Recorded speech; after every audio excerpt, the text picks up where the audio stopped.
ঈদে মিলাদুন নবী ডাহা মিথ্যা, ডাবল বেদাত। ঈদে মিলাদুন নবী এটা ইসলামের একটা বড় বেদাত। নবীর সুন্নাত মানলাম কই? ওই দিন জাসনে জুলুসে ঈদা মিলাদুন নবী আর জিলাপি লইয়া কিলাকিলি আসানা নাই। ভুয়া এবং ভিত্তিহীন বিষয় হলো এই মিলাদুন নবী পালন করা।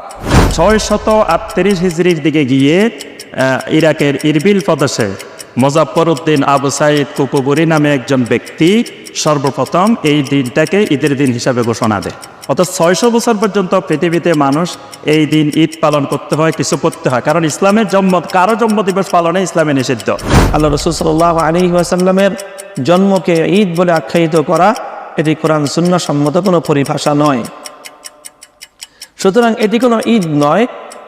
যেটি ঈদ নয় সেটি আবার সেরা ঈদ হয় কিভাবে? কোরআন অথবা হাদিসে কোন একটি হাদিসে দেখান যে নবী করিম সাল্লাল্লাহু অমুক সালে মক্কায় অথবা মদিনায় কি করেছেন? জন্মবার্ষিকী পালন করেছেন। আমলে দেখাতে বলেন না। জশ্নে জুলুসে বের হওয়ার নিয়ম তো কোনদিন ছিলই না। রবিউল আউয়াল পালন করাটা এক বড় ধরনের বেদাত। আজ বাংলাদেশ সহ বিশ্বে যারা রবিউল আউয়াল মাস আসে আর নবীর জন্ম পেয়ে খুশি, কিন্তু নবীর সিরাত তার জীবনে পাওয়া যায় না।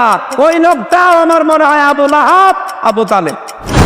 ঈদে মিলাদুন নবী পালন করো না, করো না, করো না, কারণ ঈদে মিলাদুন নবী রাসূল পালন করে নাই, জন্ম দিবস মৃত্যু দিবস সাহাবারা পালন করে না। নবী সাল্লাল্লাহু আলাইহি সাল্লামের জীবনী, তার জীবন আদর্শের উপরে, তার জীবন চরিত্রের উপরে যত গ্রন্থ রচিত হয়েছে, তার জন্ম বৃত্তান্ত, তার জন্মের তারিখ নিয়ে যত বিশ্লেষণ আছে, তার সবগুলোকে যদি আপনি অ্যানালাইসিস করেন তাহলে দেখবেন যে মোটামুটি রবিউল আউয়াল মাসের 9 তারিখ, 11 তারিখ, 12 তারিখ, বিভিন্ন তারিখ ইতিহাসের কিতাবগুলোতে আসছে। তবে প্রায় সমস্ত ইতিহাসবিদরা একমত যে নবী সাল্লাল্লাহু আলাইহি সাল্লামের মৃত্যু হয়েছিল রবিউল আউয়ালের 12 তারিখে।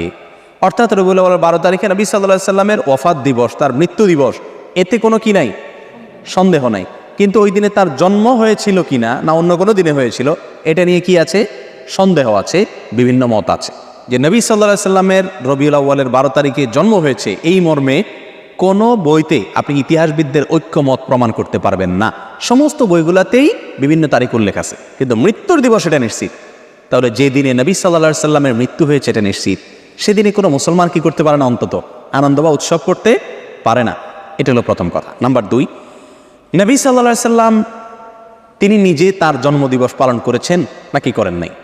কোন সাহাবী তার জন্মদিবস, নবী সাল্লাল্লাহু আলাইহি সাল্লামের জন্মদিবস পালন করেছেন নাকি করেন নাই? এর কথার এক কথায় উত্তরে আমরা বলবো, কোনো বইতে, ইতিহাসের কোনো বইতে, হাদিসের কোনো বইতে, কোরআনে তো নাই